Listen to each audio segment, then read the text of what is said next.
Week 7 may have been the craziest week so far this season. And that's saying a lot because we've seen some crazy 6 teams on a bye. We have a ton of running backs that are injured. And then the guys that we really needed to rely on last week basically crapped the bed. So where do we go from here? Well, hopefully we see a lot of bounce back performances in week 8 because we're gonna need it. Yo, Headliner Nation, the running back position in week 7 was basically a hot pile of garbage outside of maybe a few guys that had really good performances. And unfortunately, you were probably let down for the most part. But we got to leave that in the past, and we got to keep our fingers crossed that running backs really bounce back for us this week. But before I hop into all the information, we do need to give away this Dak Prescott autograph mini helmet. In my rankings video last week for running backs, I told everybody that if you had a free account over at Pristine Auction and you liked and commented on that video, you were gonna have a shot to win this helmet. So who's gonna be taking this prize home today? Congratulations to Chris Winton, who's gonna be winning the autographed mini Dak helmet. Chris, make sure you send us an email, info@thefantasyheadliners.com. Include your shipping address and send us a screenshot of your Pristine Auction account so we can verify that you are signed up, and then we'll get you your helmet right away. Congratulations, Chris, and make sure y'all are signed up over at Pristine Auction so when we do our next giveaway, you're all set. Just use code word headliners when you sign up. All right, we have no bye teams this week, so we're gonna have every single player available to us to get our lineup set and ready to roll. But Thursday Night Football is not going to kick us off to a great start because we've got a couple of guys that just might see way too much risk. Right now, Rachaad White is on the outside of the top 24 looking in. And if you're surprised by that, you haven't really been listening to us this offseason because Rachaad White was one of the most inefficient running backs in all of football last year. And if he didn't greatly improve on that in 2023, it was going to take some massive volume to help prop up any type of inefficiency that we saw. And while he's getting some decent work in the passing game, and that's helped keeping him a little bit stable, he offers no upside in the running game. Just think about it this way. He's currently inside the top 10 receptions for running back so far this season, but he can't even crack 10 fantasy points per game. And this isn't a bad matchup going up against Buffalo, who does unfortunately allow quite a bit of rushing yards on the ground. They're only ranked 23rd against the run right now, and I would love to go higher with Rachaad White in my rankings, and I would love to even make him green because Lord knows we need some safety at the running back position right now. But given how bad he's been on the ground this year, really you just got to hope for some work in the passing game, and maybe he can break a big run or two. James Cook had a nice bounce back performance last week, not bad on the ground, added some plays in the passing game, and scored a receiving touchdown, which is always great to see for James Cook, given the fact that people have been pretty down on his performance so far. But this matchup going up against Tampa Bay isn't going to give us a lot of warm feelings. Tampa Bay is currently ranked 10th against the run and allows the 10 fewest fantasy points to the running back position. And while Latavius Murray a couple of weeks ago did see almost a 50-50 split with James Cook, that didn't happen last week as James Cook was the main guy once again. Unfortunately, in this matchup, if you're thinking about starting James Cook, just know that he's probably got some low-end RB2 upside and really probably not a whole lot more than that. Houston and Carolina would bring a huge opportunity for Dameon Pierce to get back on track this season. But Devin Singletary would like a word with you real quick. Because before the bye, Devin Singletary actually kind of stood out as the RB1 in that game. And I don't know if that's a trend that we're going to continue to see. And even though this matchup is really, really good for the running backs, I don't know who the main guy would be. Since Singletary did take such a huge workload a couple of weeks ago, it's hard for me to just automatically put Dameon Pierce in yellow and say, yeah, we're going to start him, but we're going to understand there's going to be some risk associated with that. If you're starting Dameon Pierce, there's a lot of risk associated with it right now. He's not a sit for me, but he's definitely not a safe start either, even though this is a really good matchup. Houston is about middle of the pack right now against the run, and Miles Sanders had that bye week to try and get a little bit healthier than what he has been in the previous couple of weeks. But Chuba Hubbard is coming for his job. And if you remember, and you watched my buy and sell video last week for running backs, where I used my dynamic running back ranking to really break down the top, I don't know, what was it, like 35 running backs or something like that. Chuba Hubbard's numbers on the season, when you get down below just the box scores, are fantastic. And in that start a couple of weeks ago where we had no Miles Sanders, Chuba Hubbard looked way better than Sanders has at all this season. This isn't the best matchup in the world for these guys, but if you need one of these two backs, especially in a PPR league, I'd be willing to give Chuba Hubbard another shot. While Dallas's defense can be suffocating at times, they're only ranked 17th against the run right now. And last week was a crazy week trying to figure out what to do with the Rams backfield. But luckily enough, Sean McVay pretty much put it on paper for us.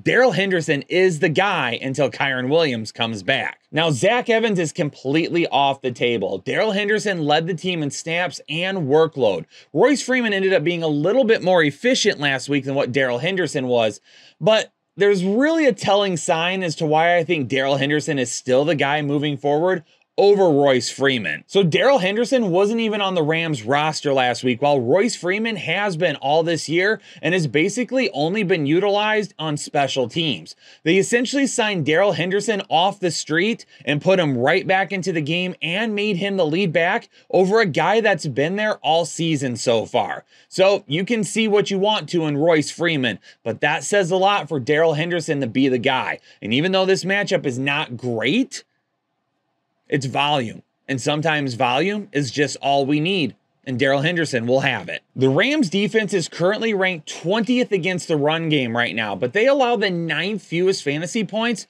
to the running back position. It's because they don't allow a lot of big runs on the ground. They don't allow a lot of running touchdowns, and they don't allow a lot of passing work to running backs either. But with that being said, if you take Tony Pollard and his 20 touches per game this year, that's a lot more than a lot of other running backs are getting. So even though his upside has been really limited, and we haven't really seen the Tony Pollard that we came to know in the past this season, there's not a whole lot of safe bets out there right now in terms of guys that are getting a ton of work. And going up against the Rams, if Tony Pollard could just spring like one touchdown, he should still get enough yards on the ground to put together a potential top 12 performance. Right now, the Green Bay Packers are ranked 30th against the run, and they allow the 3rd most fantasy points to the running back position. So how in the world are Cam Akers and Alexander Mattison both in red? Well, that's because truthfully, I have no idea who the lead back is going to be. When you take a look at the numbers this past week against San Francisco, Alexander Mattison did see more snaps than Cam Akers. But in the first quarter, Alexander Mattison was essentially getting the entire workload. And then all of a sudden it stopped. He only had 2 more carries the rest of the game until late into the 4th quarter. And Cam Akers handled a lot of the touches in between. Now, even though Cam Akers did have a couple of more carries than Alexander Mattison, Mattison did end up being much more efficient on the ground. And they saw the same amount of work in the passing game. So even though this is a really good matchup, I really don't know who is going to be the guy. And quite honestly, I'm expecting probably a 50-50 split with maybe a little bit more work towards Alexander Mattison, because he hasn't really done anything to lose the job. He hasn't done really enough to be the guy, but he hasn't really been awful enough that it's like, no, we got to get this guy off the field. He's had a couple of fumbling issues, but he still finds himself finishing inside the top 24 running backs on a pretty weekly basis. So for me, neither of these guys finished really anywhere higher than about RB20 for me this week. I would be willing to consider them as low-end RB2s for whoever gets a majority of the touches this week. And then the other guy probably is like an RB3 flex option type of player. Could they both be started? If you're really hurting that bad, absolutely. early, but I would go ahead and defer to Alexander Mattison for at least one more week. Right now, the Minnesota Vikings are ranked 17th against the run, but they've allowed the third fewest fantasy points to the position. And realistically, that's because they allow the 6th fewest receiving yards to running backs this year, and they've only allowed a total of 4 touchdowns to running backs. And I think at this point, it's really hard to trust any Green Bay running back in this matchup. Aaron Jones still does not look to be 100%. And if he plays this week, it is conceivable that he's still going to be on some type of a workload management program until he is fully back to 100%.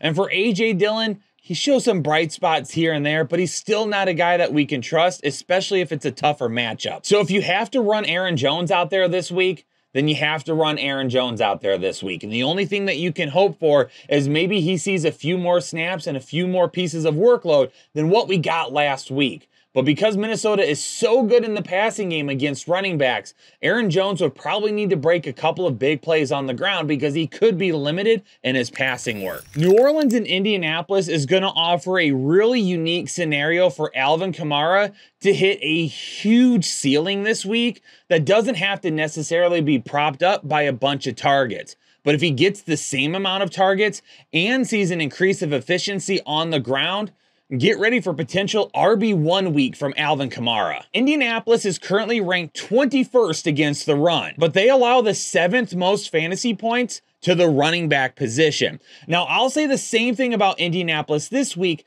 that I said last week. When they faced Jerome Ford and Kareem Hunt last week, I told everybody that Indianapolis's defense does a pretty good job of bottling up the run. But every once in a while, you're going to catch them off guard, or you're going to get the right blocks in place, and you're going to spring a pretty big run on them. And that's why I had Jerome Ford and Kareem Hunt listed as starts last week. And both of them delivered, especially Jerome Ford at the beginning of the game.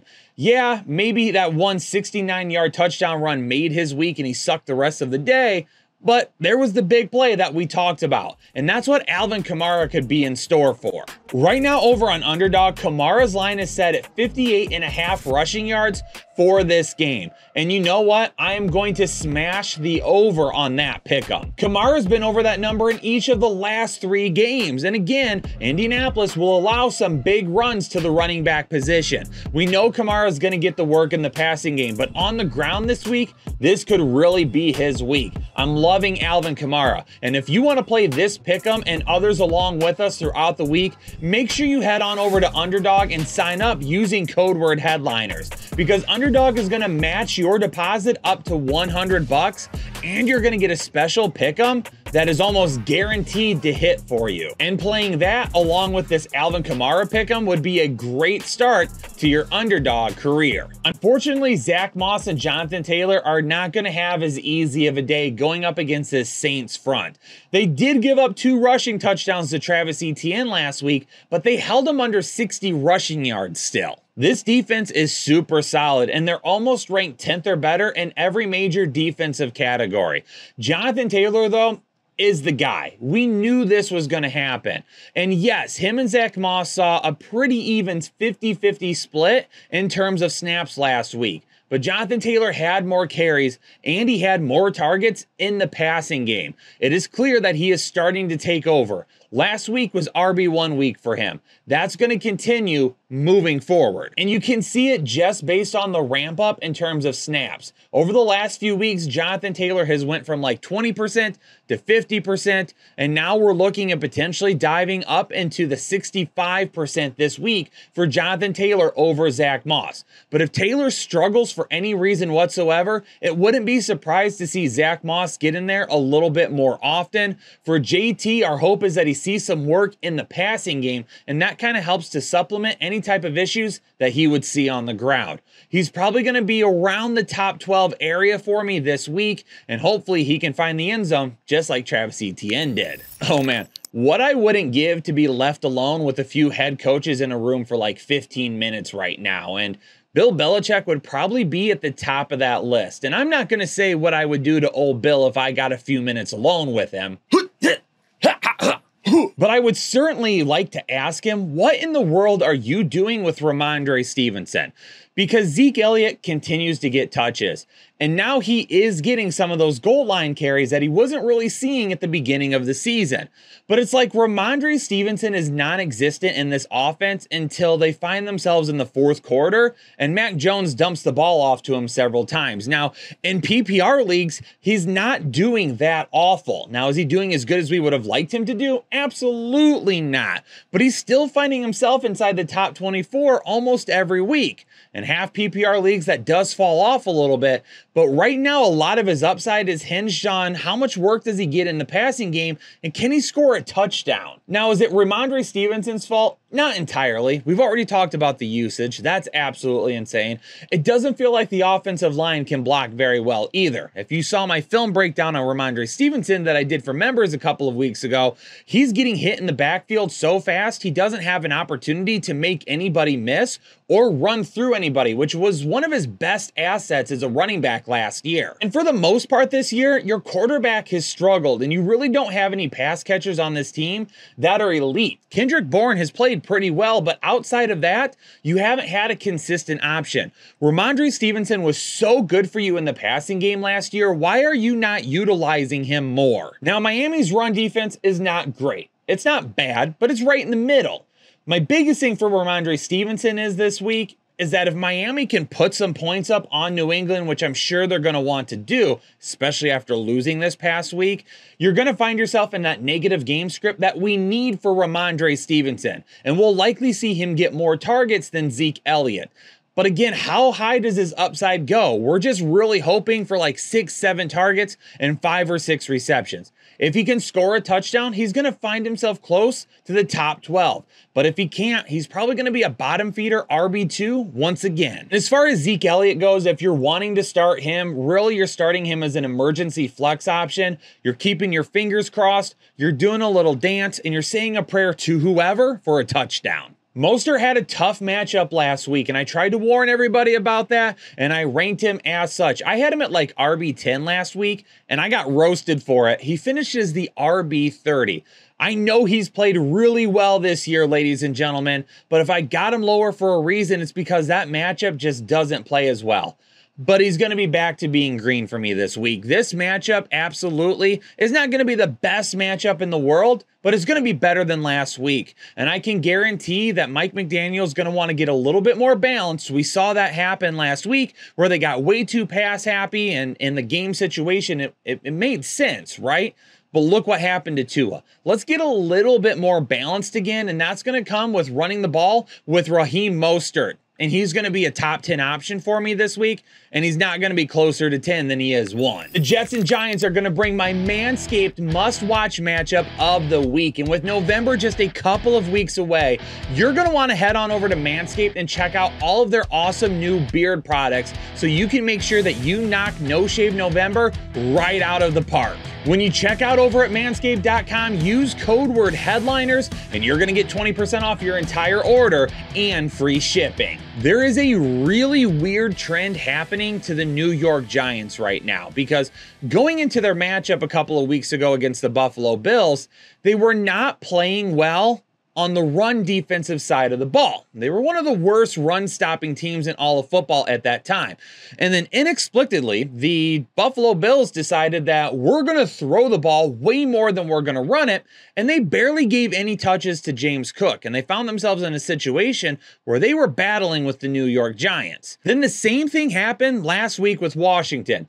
Even though James Cook the week prior didn't get a ton of touches, he was at one point averaging over 7 yards per carry against the Giants. So this looked like a smash opportunity for Brian Robinson to have his day, especially at the beginning of the game, and help keep Washington in a positive game script. But lo and behold, Washington comes out and they're trying to throw the football all over the place as well. Instead of staying balanced and running the football and giving B-Rob his touches, they let Sam Howell go out and try his best Patrick Mahomes impression, which absolutely failed.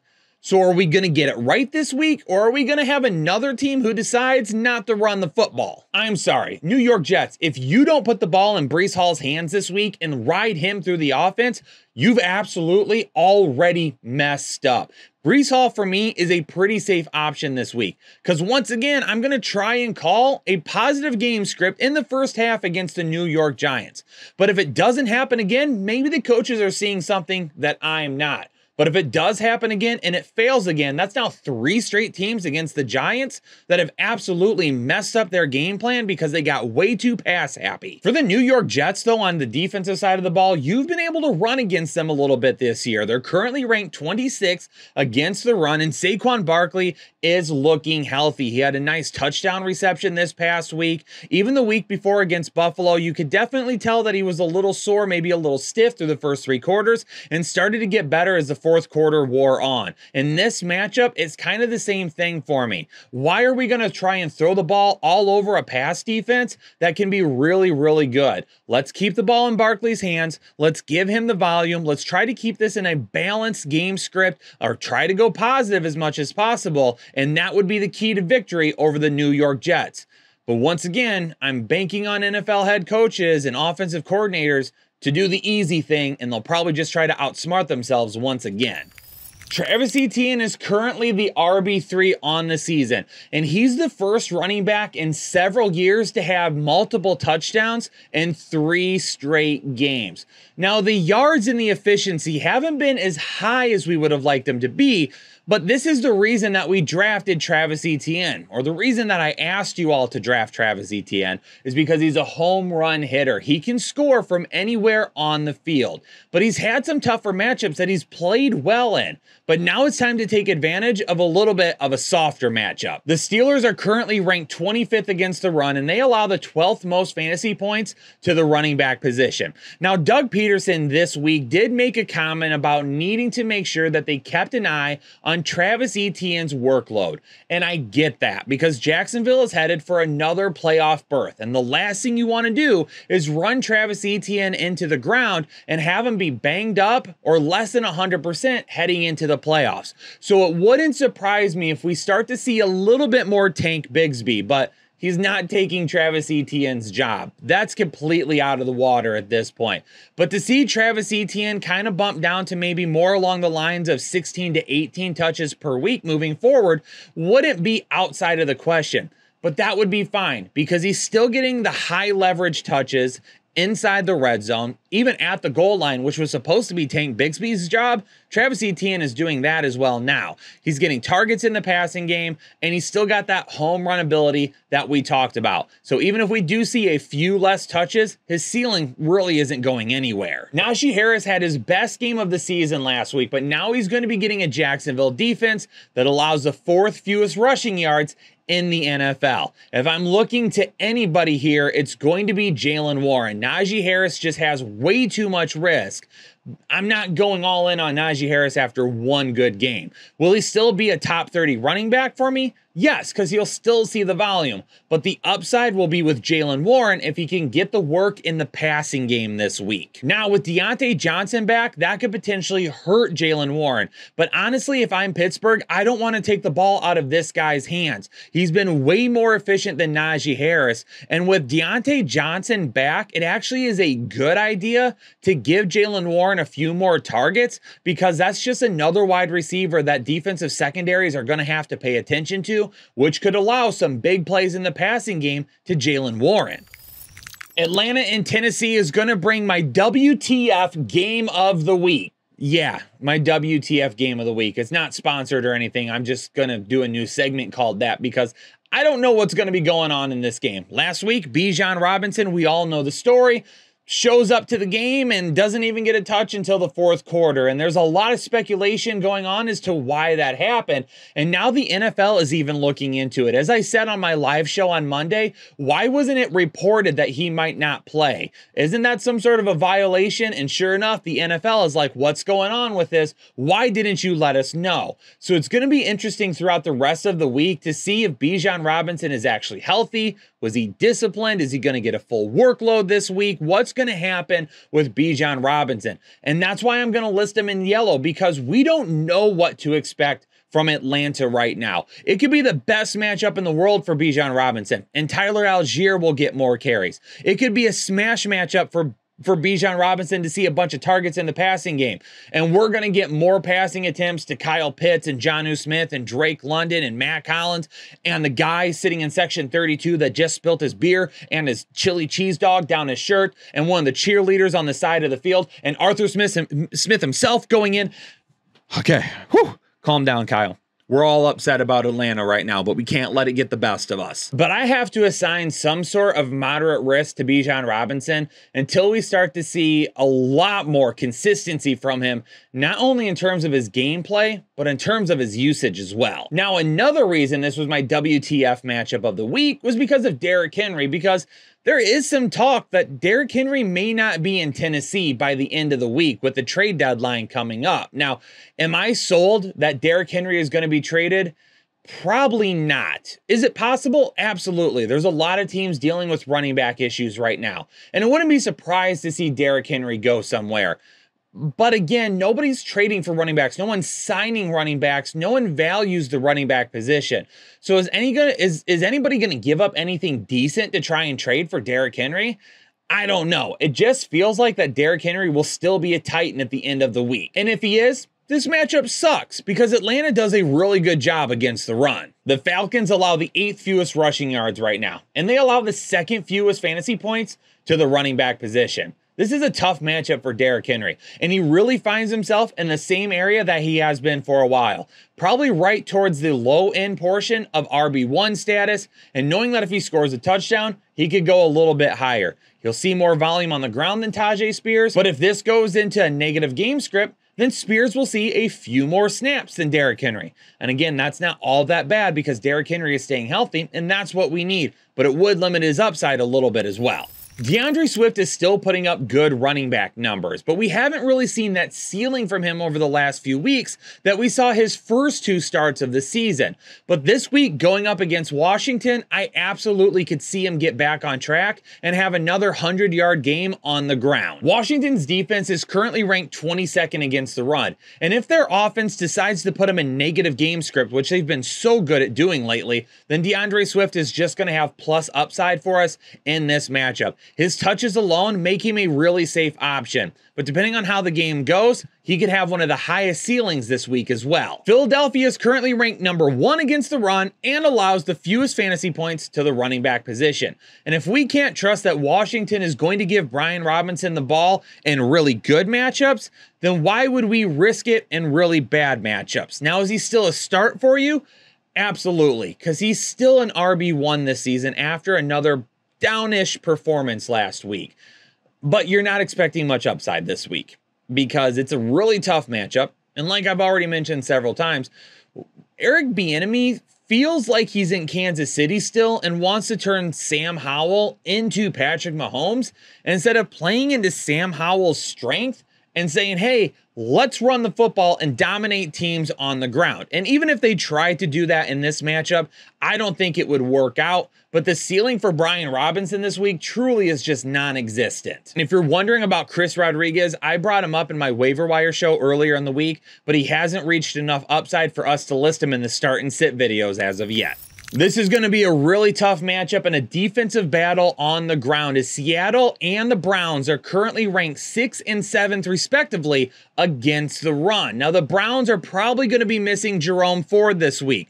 Nothing as of yet. It was reported that he might have had a high ankle sprain, but it was really minor and may only keep him out 1 or 2 weeks. So who knows? Maybe if he's feeling really good at the end of the week, he's still able to get out there. But Kareem Hunt more than likely will be the guy this week and see a majority of the touches. And given that fact alone, even though he brings a lot of risk because it is a tough matchup, he should be utilized on the ground and through the air. And if Cleveland can move the ball against Seattle, then he'll also have some touchdown potential because he has been the red zone guy as well. As far as Kenneth Walker goes, I really don't care how tough the matchup is. He's currently the RB6 on the season, and he's had a really safe floor for us all season long. It feels like he's either running for a lot of yards, or if he has a game where he doesn't run for a ton of yards, he does score touchdowns for you. So you're getting a little bit of the best of both worlds. He's being utilized in the passing game a little bit as well, but with no Zach Charbonnet last week, he saw all of the touches, on the ground. But even with Zach Charbonnet healthy the week before, he saw 90% of the running back snaps.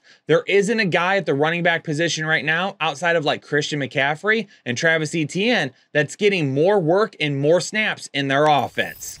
Gus Edwards did really well against the then-ranked #1 run defense for the Detroit Lions. He scored a touchdown, he had a big passing play through the air, and he was definitely still the guy in between the 20s like he has been every single week. And he gets a really good matchup this week going up against the Arizona Cardinals. The Arizona Cardinals are currently ranked 25th against the run and allow the 4th most fantasy points to the running back position. So Gus Edwards absolutely is going to have a safe floor for us this week with a little bit of upside, but not a whole lot, because Justice Hill will likely see some touches as well. And Justice Hill, who's typically been used in the red zone this year, will probably see a lot of those high leverage touchdowns as well. So, from Gus Edwards, you could see anywhere between 70 and 80 yards from him, and he could get you 8, 9, 10 fantasy points if you were able to get maybe a couple passes in the passing game. But for Justice Hill, he's probably going to be right behind him with not as much volume and not as much yards,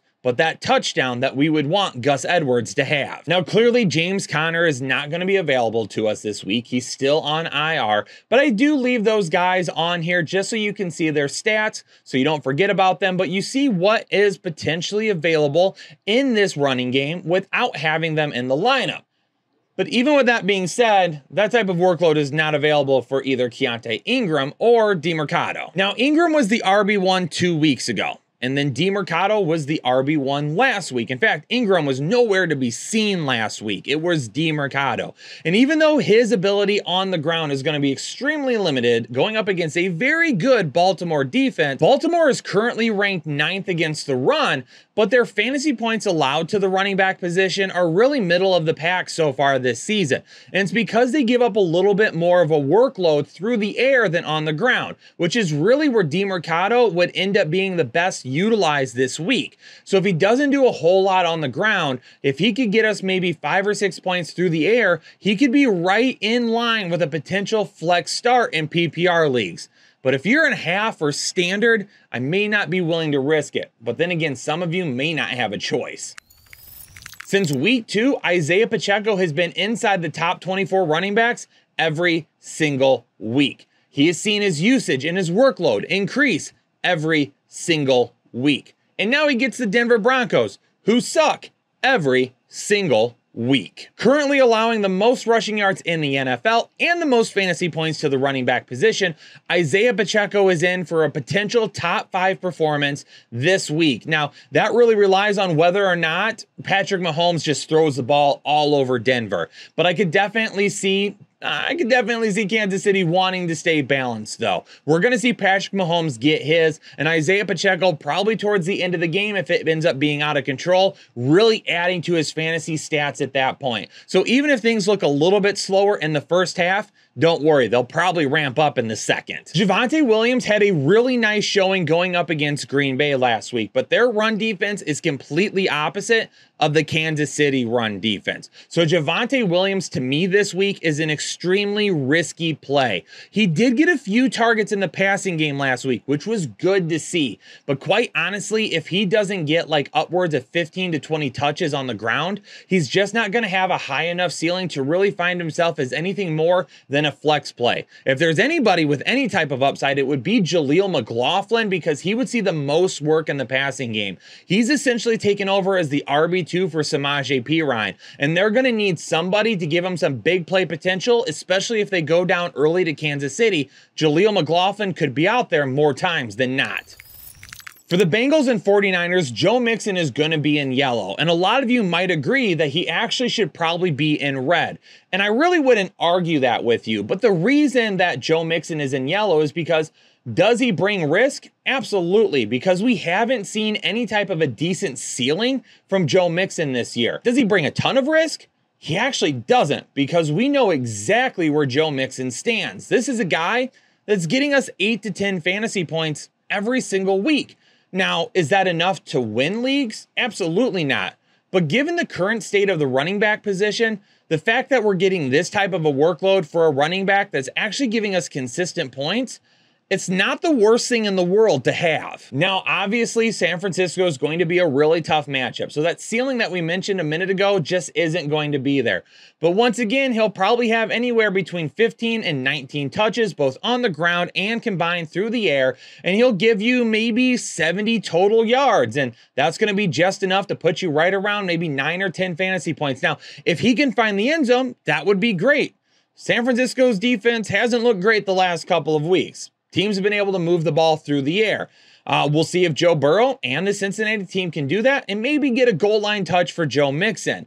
But like I said, you know what you're getting, even if it's not that great. After basically being questionable all week long and just hearing some words about, yeah, Christian McCaffrey does expect to play, not only did he play, but he was the main guy once again. So any issues that we currently have with injuries probably can be left at the door with Christian McCaffrey, because even if he is banged up or not 100%, he's still running out there and he's still playing. And guess what? He scored 2 more touchdowns this past week. So is there a safer play in all of football? No. Christian McCaffrey, even injured, is the safest play that you could have at the running back position. I can already see it now. There are going to be a lot of people that want to know why D'Onta Foreman is not listed in green, given the fact that he just blew up last week. And this Chargers defense currently ranked 11th against the run, but allowing the 10th most fantasy points to the running back position. Well, the biggest thing would be Roschon Johnson, who has been out the last 2 weeks with a concussion, but did clear the concussion protocol this week. So it isn't just guaranteed that D'Onta Foreman is going to be the guy. Now, does he see a majority of the work? Given what he just did, absolutely. And for me, when I take a look at D'Onta Foreman, he's a guy that still firmly lands inside the top 24 running backs this week. Chicago's key to victory at Los Angeles is going to be keeping the ball away from Justin Herbert and pounding it with D'Onta Foreman. But with the same thing being said, I'm sure they're going to want to get Roschon Johnson some work as well. But how much work is he going to bring? Is it enough to start him? No. But if Roschon Johnson looks really good this week, there's no telling the fact that, hey, he looks really good right now. We're going to roll the hot hand and we're going to give him more touches this quarter than what we're going to give D'Onta Foreman. There's just too much concern there for me to put either of these guys in green or even to put either of them in red, because it could still be a good matchup. It would definitely be D'Onta Foreman, who would be inside my top 24 this week. And then Roschon Johnson will probably be one of the first guys on the outside looking in. I get it. You hate Austin Ekeler right now. Since he came back from his injury, he's had 2 really, really poor performances. But I wouldn't say that you should hate Austin Ekeler, because a lot of people hated Austin Ekeler after 3 weeks last season, and he still ended up finishing as the RB1. So don't give up on Austin Ekeler if you're freaking out right now. And this could be the week that he gets back on track. Now, Chicago's run defense is not bad, but the reason they give up so many fantasy points to the running back position is because they allow the most receptions and the most receiving yards to running backs. And who's one of the running backs in the NFL that when you think of the passing game automatically comes to mind? It would be the guy in this game, Austin Ekeler. Definitely going to be a top 10 guy this week for me, and hopefully his ability to work through in the passing game will give us a lot of upside for him. Finally, Monday Night Football, where my Detroit Lions look to get back on track against the Las Vegas Raiders. And I'll tell you what, yeah, getting blown out by Baltimore last week, it was embarrassing. But I'm not entirely surprised either. Baltimore is really, really good. Their offense is a lot better than people give them credit for, and their defense has been spectacular. And they heard talk all week long about how good the Lions were. I'm not surprised that the Lions got beat by the Ravens. I would be shocked if the Lions got beat by Las Vegas at home on Monday Night Football. Even after the poor performance last week, Detroit's defense is still ranked number 2 against the run and allows the 4th fewest fantasy points to the running back position. Josh Jacobs does bring a lot of risk this week. For some reason or another, Brian Hoyer did not look to Josh Jacobs last week. Will it be Brian Hoyer? Will it be Aiden O'Connell? When does Jimmy Garoppolo come back? I still don't think we know for sure what's going to happen at the quarterback position this week. And I think that's part of the reason reason why I've got to list Josh Jacobs in yellow, because even if you do start him, I think his ceiling is really, really low this week. But the Las Vegas Raiders allow the 5th most fantasy points to the running back position, and they're currently ranked 24th against the run. So if David Montgomery can find himself back this week, yeah, absolutely. Detroit is going to pound the football against Las Vegas, and they're going to make Las Vegas look really silly on the ground. David Montgomery, if he plays this week, is going to be one of the safest bets in all of football. Now let's talk about Jahmyr Gibbs though, because if David Montgomery plays, we're playing David Montgomery. There's not really a whole lot to go back and forth there. But the question becomes with Jahmyr Gibbs.